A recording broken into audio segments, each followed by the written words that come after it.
Hello, this week we're going to cover psychophysical methods. This is still within Chapter 2. When we're classifying the methods that we'll be using, we were looking at in one of the classifications was time frame to injury. Within psychophysical methods, we're looking at moderate, meaning within a day, to the long term. This might be weeks, months, years. And when we were trying to classify in the qualitative, semi-quantitative, or quantitative classification, psychophysics falls within the semi-quantitative methods because the values are not directly measurable, so they're not objective, but we will be assigning subjective values to them, and these subjective values will be numerical, and so it does have number sorts of information. Psychophysics, what is it?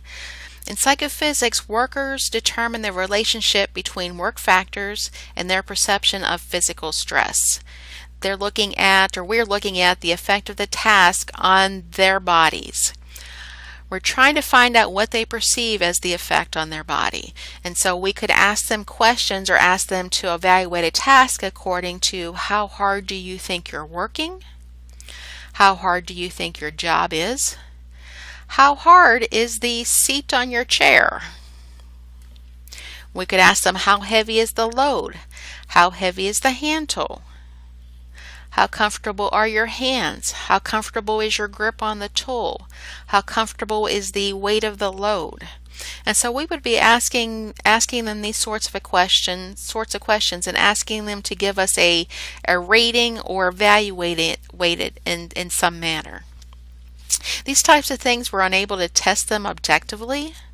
It relies on what the worker is feeling, what they're perceiving.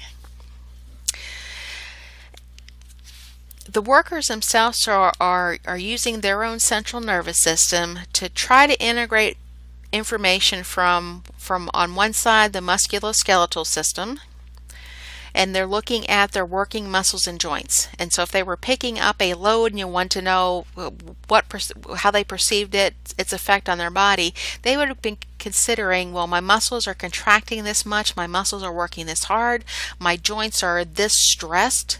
And so they're considering biomechanical factors and looking at how hard it is on their body, how difficult it is on their body. And they're also integrating information from their cardiovascular and respiratory systems. They're using their heart rate, they're using how often they're breathing, how deeply they're breathing. So they are using physiological factors.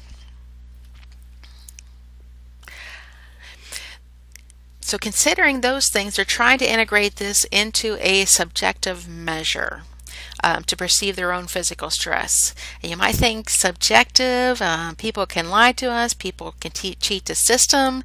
It's like, yeah, they can, but really people are pretty good at sensing what their body's capable of. They're pretty good at sensing what a task, a job, a load is doing to their body. So they can do it if they want to. I'm going to be discussing 5 methods. So 5 methods. The first is a more historical perspective. The first is a ratio scaling method, and it's a historical look. Psychophysics is a branch of psychology. It's looking at the relationship between sensation, so what a individual is sensing, and the physical stimulus intensity. For example, if I apply a stimulus to a person, and it could be something as simple as I'm pricking them with a pin, I'm shining a light, I'm having them carry a load or handle a load.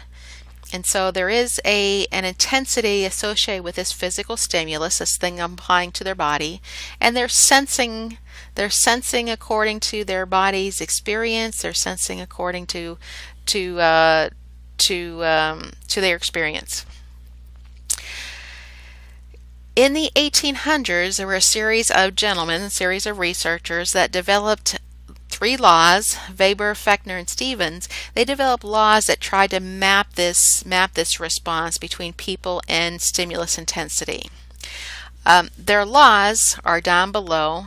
So our series of equations, and the contents of the equation for Weber, the change in intensity divided by the intensity is equal to K, where the change in intensity is can also be referred to as a J and D, a just noticeable difference.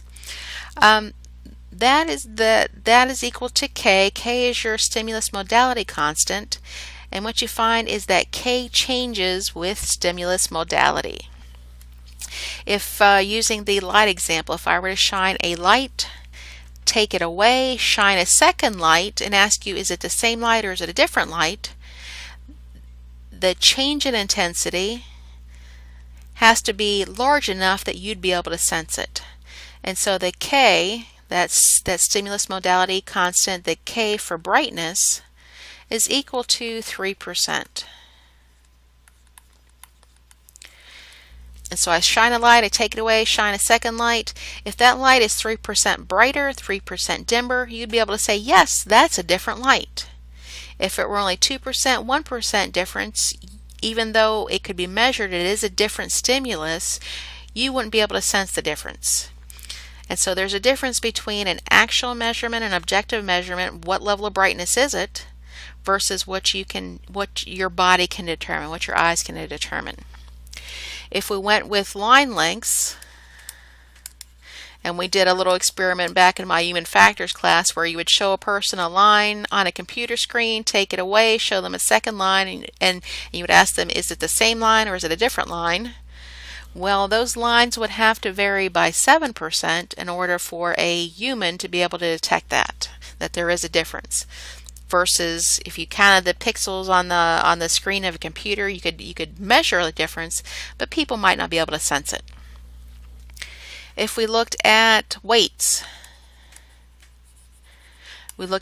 we give a person a load to hold in their hands, we take it away, we give them a second load. It has to be at least 2.5% different for people to be able to sense it.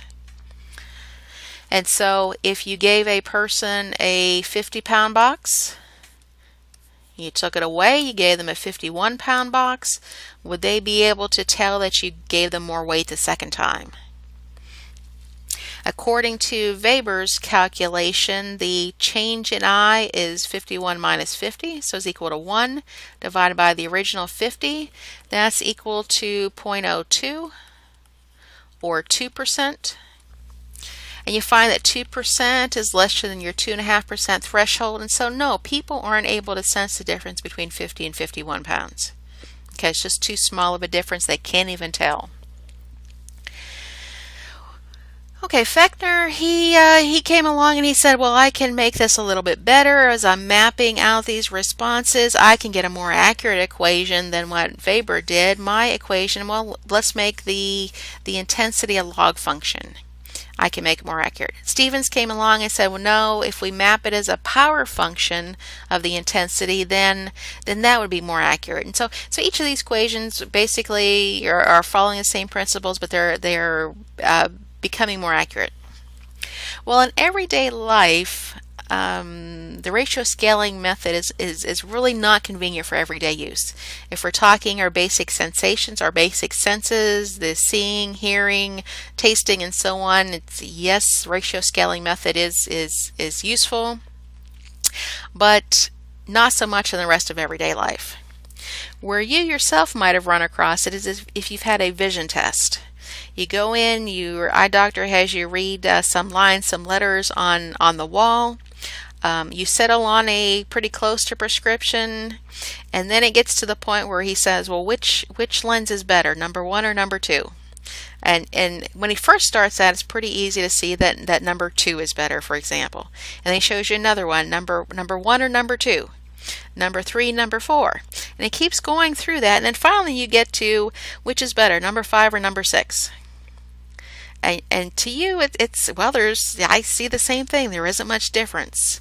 Okay, so it's gotten to a point they refined the prescription so closely that there isn't that percentage difference that your eyes would need.